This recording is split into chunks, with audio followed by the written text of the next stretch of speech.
I'll always remember that Christmas. It was a special Christmas. No arguments, it was really wonderful, it was peaceful. I'll never forget Cyril was like a boy with a new toy. Anyone would think Father Christmas had come down the chimney and given him a load of toys. His eyes were sparkling, it was really wonderful. No more nastiness, it was just great. Can't believe it was wonderful. Mind you, it wasn't always like that. My Cyril was a rough diamond. He was a money lender in the East End of London, you know, a loan shark. And he was really hard on the round, not the sort of person you'd like to have call on you. There were times even when he carried a gun. Of course, when I met him, I was a young single mum. I had 2 children, Peter and Dennis. And, you know, life was exciting. I thought it was wonderful that he should take notice of me. Unfortunately, Cyril was a womaniser and a heavy drinker. I think it was the drink that fuelled his anger. And unfortunately, I bore the brunt of it on many occasions. I mean, life with him was really awful at times. His mood swings were really scary.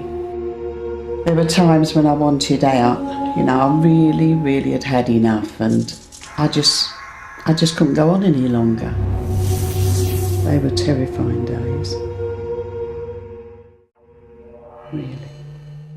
And so I asked Cyril for a divorce. He didn't want to know. He talked me round. He had a right silver tongue, I tell you.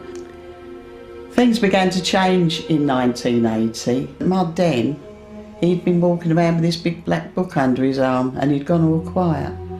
Of course, I found out he'd become a Christian, but it was all alien to me. I didn't know what it was, what was happening even. I mean, no one had ever been religious in our family. What was going on? I don't know. Anyway, he asked me if I'd go along to church. But I said, no, I can't do it. I'm a heavy smoker. How could I do that? But anyway, in the end, he wore me down. And so I did go. I thought I'd go to please him. And then Den had the cheek to ask me to go again. I said, I've done it. I've been. What do you mean? You have to laugh, don't you? I mean, I'd already been. Of course, Den wouldn't let me get away with it because he was being baptised later in the year, and he asked me if I'd go. Well, actually, Sunday night was Cyril and I's bingo night, where we used to go to try and win some money, because after all, that is the answer to all your problems, isn't it, money? Well, I went to the church and I listened to my son's story. It was very moving. And then this guy, Alan, was speaking, and all what they said just hit me between the eyes, really. It was amazing. And I knew that God loved me. I knew that God wanted to forgive me my sins. And I never even thought myself a proper sinner before. And I knew that this was for me. It was just talking to me. And God wanted to have a relationship with me, a loving relationship. That was something I didn't know, really. I'd never heard anything like that before. I thought it was all, you know, religion and airy-fairy. As he was speaking, I had this sort of warm feeling go through me. It was wonderful. It just seeped right through me, and I knew I wanted to go forward and hear more. I knew that God loved me. I've never experienced anything like that before. It was amazing, and I just knew that God was real. I knew that he loved me. I knew he wanted to forgive me, and I just had to go forward. I had to know more. And so that's what I did. Wouldn't it be lovely to say that from that time on, all my troubles were over, that, you know, everything was going to be lovely? It weren't, though. Things got worse. In fact, it went from bad to worse. I mean, I'd really put the cat among the pigeons, hadn't I? He wasn't happy at all. In fact, he used to tear up my books, tear up my Bible. He'd taunt me and say all horrible things like, you know, it's a load of rubbish and you're mad, you ought to be put away.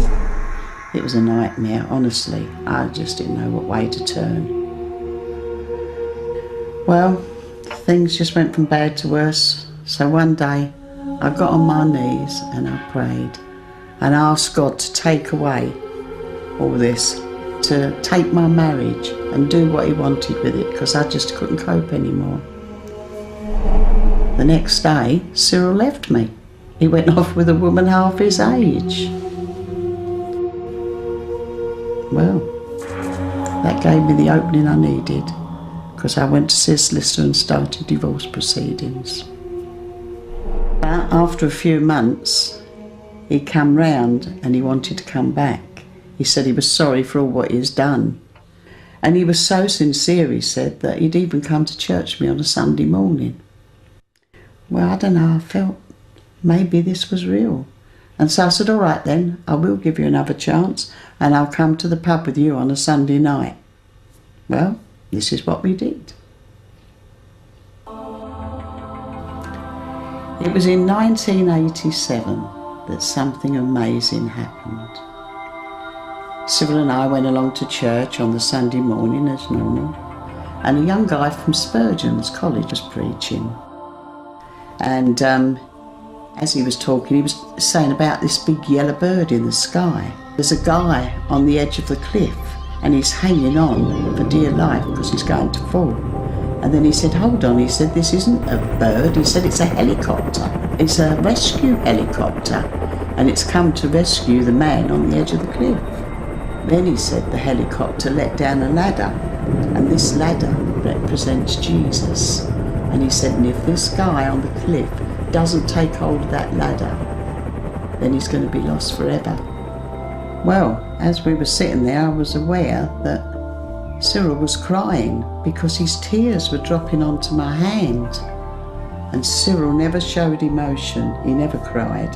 And he cried all the way through the rest of the service, all the way on the journey home, and all through the afternoon.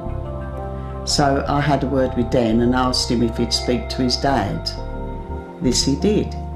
So Den took his dad aside and they had a conversation. And when he came back, he said, well, I'm a Christian now. He said, I've given my life to Jesus. He said, now what do I do? A money lender, being a Christian. How do I cope? But the icing on the cake was that Cyril wanted to go to church that night instead of going to the pub. Isn't it amazing? God had given me a new husband, one who loved me. I mattered to him. I can't believe it. It was wonderful. Now you know why Christmas 1987 was so special. It was just so wonderful. Having all the kids around us unwrapping their presents and all the laughter, all the fun. It was just wonderful. Jesus was now the centre of Christmas. It just changed everything. Who'd have thought it, eh? My Cyril.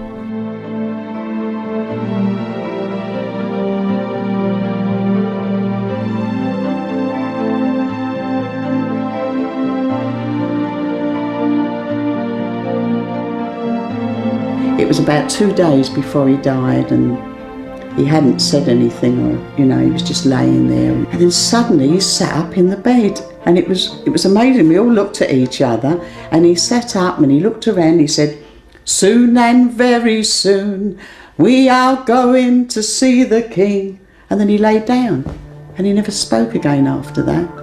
And 2 days later, he died. I've never seen anything so amazing. Because he really did see the King.